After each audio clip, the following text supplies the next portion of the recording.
Good morning, everyone. I'm glad to be speaking here again today.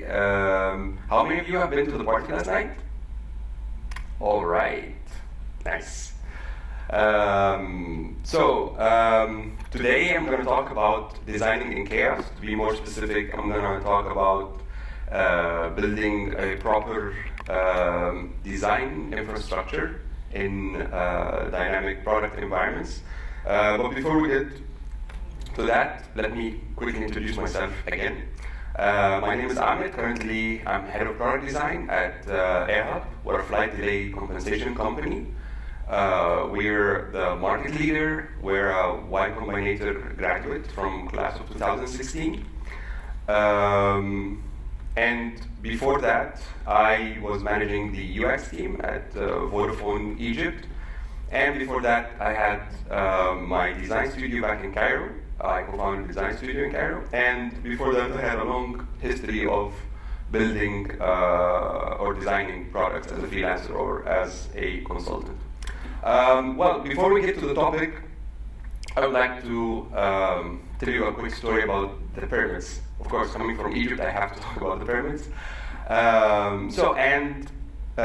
There's a lot of theories and a lot of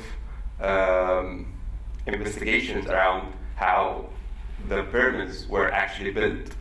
And if you just Google that, and even on YouTube, you will find a lot of material and a lot of theories around how the pyramids were built, especially that they're one of the world's 7 wonders. And as you can see, you will see, a lot of crazy stuff around it, like this water mechanism and how they slaved people to carry stones that weighs tons of kilos. And yeah, there, if you Google it, you will find a lot. And for me, the favorite one is this, that we're actually aliens, and aliens built the pyramids. And of course, looking at the pyramids is something that is huge and something that is enormous. Especially if you see it in Cairo, like in real life, it's something that is super huge, and apparently it took a lot of effort, or whoever built it, it is a magical thing. But why actually did the pharaohs build the pyramids? They built the pyramids because they basically shared life after death, and it's basically tombs for the pharaoh. And for them, that was something that they really value at that sense. And this, for me, it's super complicated and sophisticated solution for something that, yeah, maybe they used to value it, but now looking at it, it's not something that much big of a deal. And this takes me to the question when it comes to building a proper design infrastructure. Is it a problem? Why am I asking this question? Because design system nowadays is a very trending word in the design theme in general. And for me, it depends on where is your startup right now, or where is your company right now. That's the most important question. Is building a design system or building a design infrastructure impactful and valuable for your company now or not? And why am I asking this question? Because basically, building a design system today will definitely slow you down in order for you later to move a little bit faster. So let's take a couple of steps back and let's have a look at the startup life cycle. This is the startup life cycle according to Morgan Brown. It's very basic: minimum viable product, product market fit, scale, and then maturity. Probably if you are at an MVP point, if your company is at the MVP point, then probably you don't want to build a design system, because at the MVP, there is a lot of uncertainties. There are a lot of uncertainties, to the extent that sometimes businesses pivot at this point in time. So I would say it's a little bit risky to decide to build a design system at this point. When it comes to the product market fit phase, then probably a lot of uncertainties has been cleared, and the company kind of knows where is it going, and then it's a problem of validation, more or less, and then it's a problem of scalability or growth, which is the next phase, and then the maturity. And of course, if you are at the maturity phase, then probably you're quite a little bit late on building the infrastructure. And for me, and from my experience, the best period where you can build a design system or build the proper infrastructure that can really be valuable for your product is here. Because at this point, you know more or less what's happening, you can see patterns, and it definitely can help you scale and grow rapidly rather than just slowing you down. And definitely it will decrease the kind of technical debt that you, or the design debt that you might have in the maturity phase. And then comes the question of, when it comes to the question of when, then probably maybe let's not associate it with where the product is today or where your company is today. Maybe you can associate it with this sentence, where basically you are building the same experiences or the same visual components with the same cost or more every single time. And of course, that's a waste of time and resources accordingly. So at AirHelp, we asked, here today what I'm going to talk about is basically how and why did we decide to build a design system. The design system is a very recent project of ours today, and it is still actually work in progress, even though the company has been there for almost 6 years. So what we have witnessed is that we have a very long time to market. It takes us some time in order for us to build things, design things, and then build them and then ship them, whether on an experiment level or a feature level. After some assessment, we found out that we have 4 different front-end frameworks, which makes it very, very, very complicated for us to build reusable components or reusable visual styles. We had a huge design debt because, of course, product is growing. We have multiple squads, and at the same time, each squad has a designer assigned to the squad. So accordingly, each designer is working on some stuff that might be new, might be old, and it's not in line with the global style guide.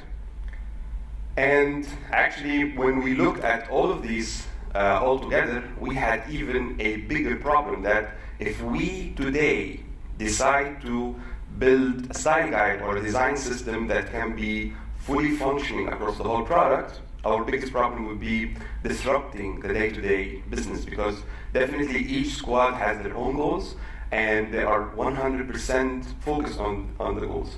And of course, if you go as a designer, as a front-end engineer, and you go to the product manager and be like, hey, can we have some time for the design system? You're like, design system what? He doesn't care much, or not that he doesn't care, but for a product manager, the most important thing is achieving their OKRs or their goals in general. So for us, how did we start this journey? It was quite an adventurous journey, and let me share with you how did it start. This was our starting point. We started by aligning, analyzing, and organizing things and repeating that. Let me go in details. Aligning, we started with the design team. We spoke to everyone in the design team, and we made sure that everyone understands what is the value of the design system and how we can advocate that and how can we promote that in different squads. Because of course, if you are working in an agile environment, you want everyone to be on board and you want everyone to be excited about your project. And that's why it's super important to communicate the value of the project that you are trying to present. And for us, we can summarize it in 3 points. The first one is that we wanted to build consistent experience across the product, which definitely will contribute to the end-to-end journey for the user. Second is saving costs, of course, by shipping features and experiments way, way much faster than the classic or the normal way.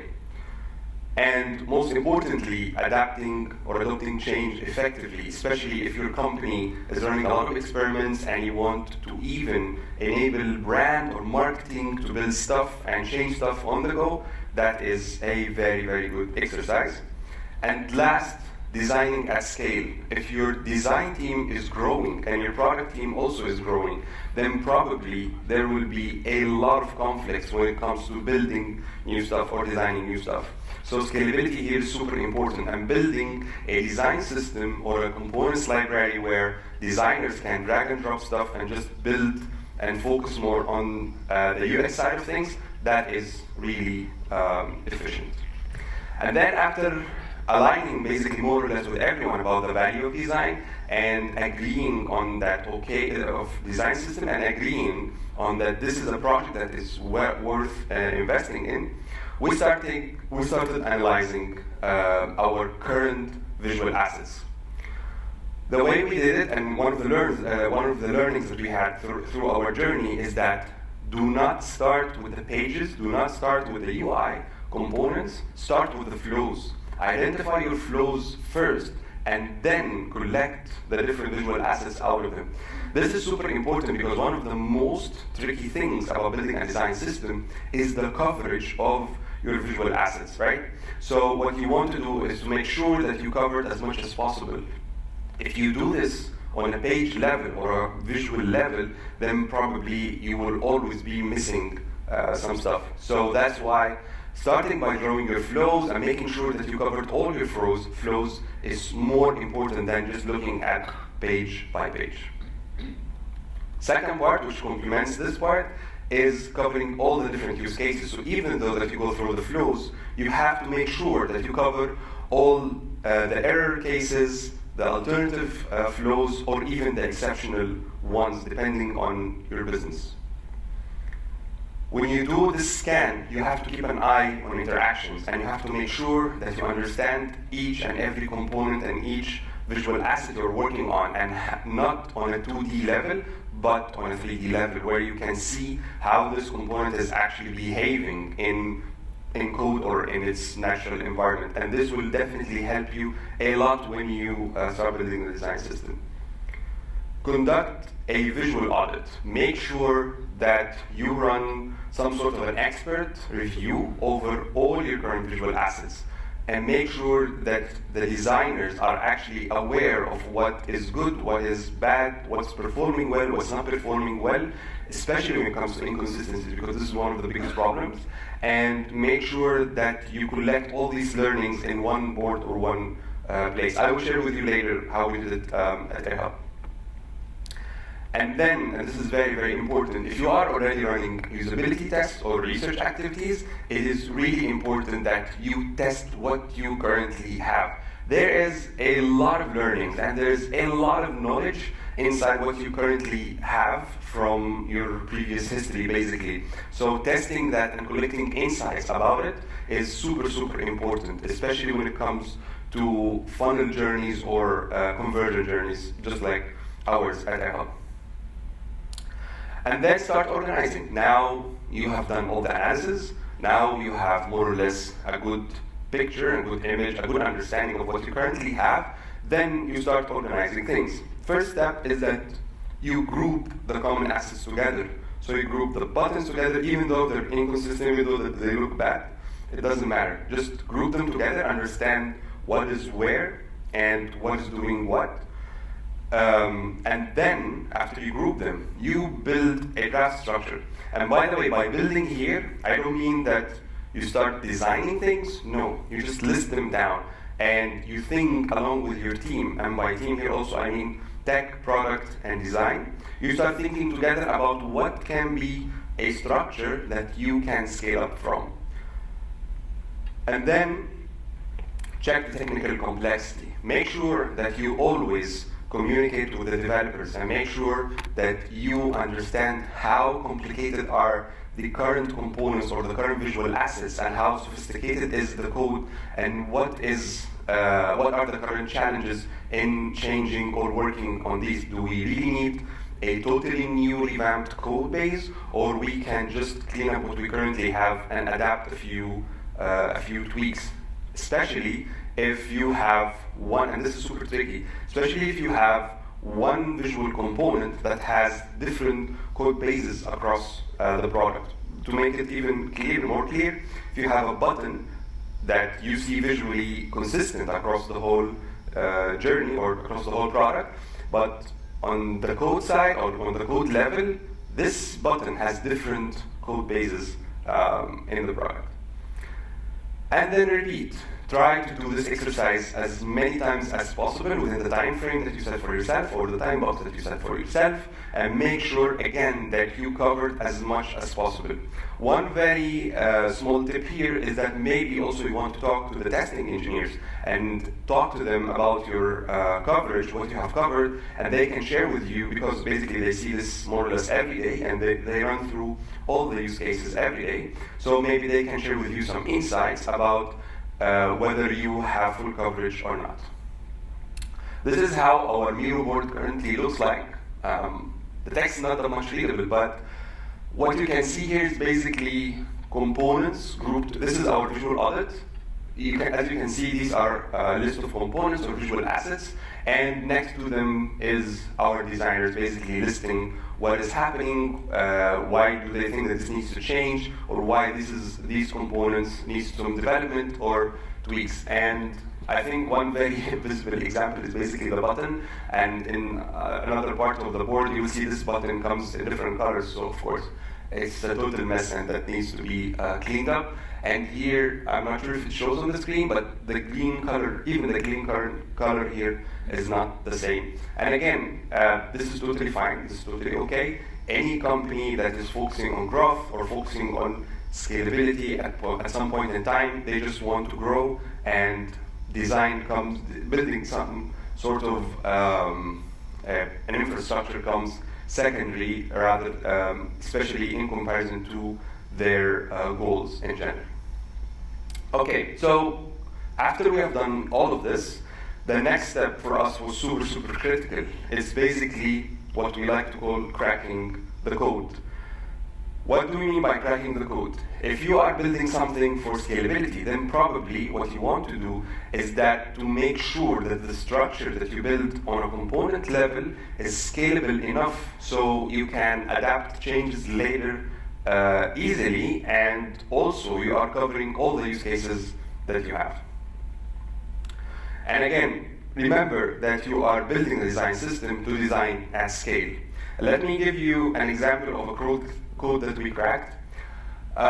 This is how we looked at the button. And again, this is super exclusive to what we have. So maybe in your product, you have a different view at looking at a component. This is a button, and as you can see, for us, after doing all the scanning, it helps us easily say, okay, we need these 4 styles, and these styles can come in this size, with an icon or without an icon. They have different behaviors and they have different stages. And of course, we wouldn't have reached this point where we really know what we need in a single visual component without analyzing and without understanding what we currently have. And for us, this is super important, and this is just one example of a simple button. And of course, when engineers looked at this, they were like, okay, this is super clear, now we can move forward. And from this structure, you can easily decide on the naming, you can easily decide on the positioning, you can easily decide on a lot of technical specs for each single component. And this is Lucas, one of my designers, he was so happy that we cracked the code, so just wanted to say it. Okay, so what happens after that? After you look on a component level, you want to take a bird's eye view on your design system. So basically you set the baseline. And the baseline here is basically the foundation, the tokens, and the components list. And by the foundation here, we mean the overall or the overarching guidelines. And then by the tokens, the main styles, and then the components, basically every single component with the hierarchy or the structure that you want to build your design based on. Again, for us, this, or what I'm showing here right now, is super exclusive or unique to what we have at AirHub. Probably for you or for your product, you need to first scan and then come up with such a structure. If you Google online even design systems and you look at the most powerful design systems in the world, you will not find the same structure repeated twice.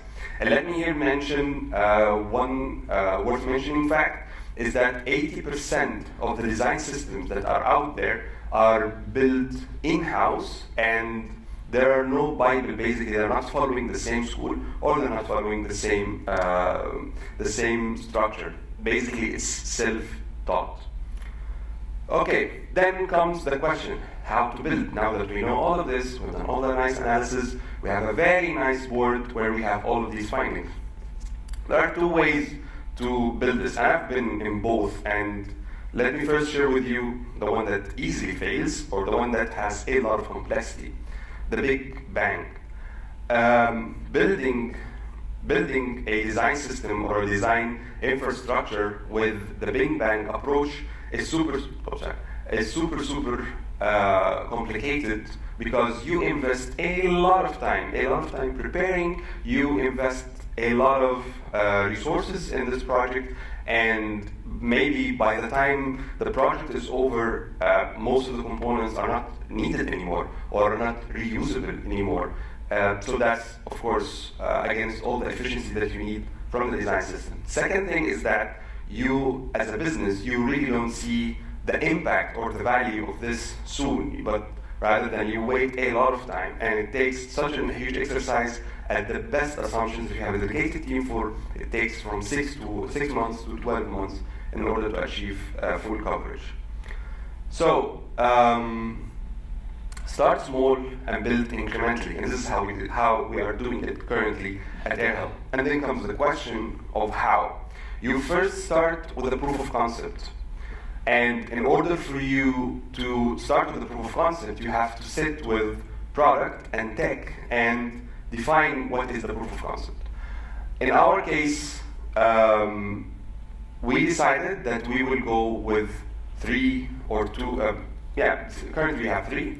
Why we specifically picked 3? Because we decided that we want to build a proof of concept based on a very sophisticated or very complicated component that has some heavy interactions, and a simple one, and then maybe one in between. And then code them in some sort of repository, front-end repository, and then ship them to product. But then let's ask ourselves, why? Why do we need a proof of concept? Or why did we need a proof of concept? For us, especially in a company like AirHelp, where we're so much focused, or the culture is so much focused on experimenting and shipping things that really succeed, it was super important for us to build a proof of concept.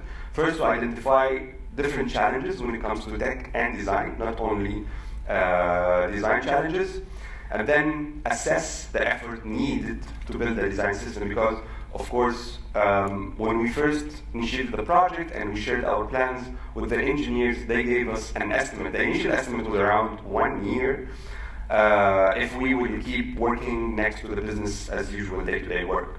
But of course, when you have a proof of concept, then you have a concrete reference to build your assessment on. And then validate the impact, because we as design team, we came at the beginning and we're like, okay, we claimed that, okay, this project is gonna save us cost up to 50%, and we used the online resources, basically, or the online articles as a reference for that. But of course, if you have a proof of concept, then you can exactly validate this impact, because 50% is a huge number. And last, you set the way forward with product and engineers. And of course, this kind of collaborative communication will definitely be helpful in setting how you will move forward after you set the proof of concept. So, and I would say the biggest takeaway from this, that we as a team decided to build and distribute separately. What does that mean? So this is a very quick overview of the whole process. So first, we analyzed and organized everything in buckets on the design side, right? And then we share that with the engineers. Accordingly, they can start building their initial structure and how things will look like on the engineering side. And then we will start designing actually the components and see what kind of inconsistencies we have, fix them, maybe tweak the UI a little bit, maybe introduce some new stuff, maybe test some stuff that we are uncertain about. And then it gets coded. And this is where the tricky part comes. How are you gonna inject the code, especially if you have running squads? In our case, we have around 15, so it's super challenging to ask all the squads to shut all of their businesses or all of their day-to-day work and just work on their stuff. So the way we did it here is basically that we built the repository of the design system in a way that can easily allow each squad to grab the components and import them or integrate them separately without any dependencies. So yes, this might cause that some parts of the product has different visual elements, but it's just a matter of time. And most of the products that we use on a day-to-day basis have this kind of inconsistencies, which as long as it doesn't impact the experience, then it should be fine. And so this way, it helped us totally separate building from distribution. And doing the design and the coding is done by very minimal resources on 2 weeks sprints. And of course, you can imagine the amount of effort that has been saved by doing this exercise this way. So this is where we are. Today. What we are looking at next at AirHub when it comes to building our design system. First is that we are running redesign sprints, as I just mentioned, and these redesign sprints includes testing our current components and adding some tweaks to them, not only making them look nice, but try as much as possible to have some sort of metric to measure their usability and make sure that they are functioning as separate components. Test and validate components individually. Set up, this is very important, this is one of the biggest discussions in the company right now, like how are we going to set up a governance model for this design system? And in the initial phase, of course, there will not be a dedicated team for that, but we decided that at some point we will build a team that is fully dedicated to maintain and make sure that the design system is working, functioning, and up to date. So, to sum it up, if you are looking at building a design system, if you are working in an environment where business as usual is taking so much capacity of your tech resources and your design resources, then probably this is what you want to do. First, you assess the impact of having a design system and ask yourself the question, do I really need a design system? Is my company really at a stage where it will benefit from having a design system? Second, if the answer is yes, then analyze and reform your current visual assets starting from the structure. You crack the code and then you start organizing things. Align with your key stakeholders. At AirHub, in my opinion, the key success factor for this project was basically the open communication and the collaborative engagement in this specific topic, not only in the design team, but across product managers and engineers. Even data team was actually involved in some of the initial analysis. And then create a scalable structure and run a POC to validate what you came up with. And the most important part, build and distribute separately. Thank you so much. Do you have any questions?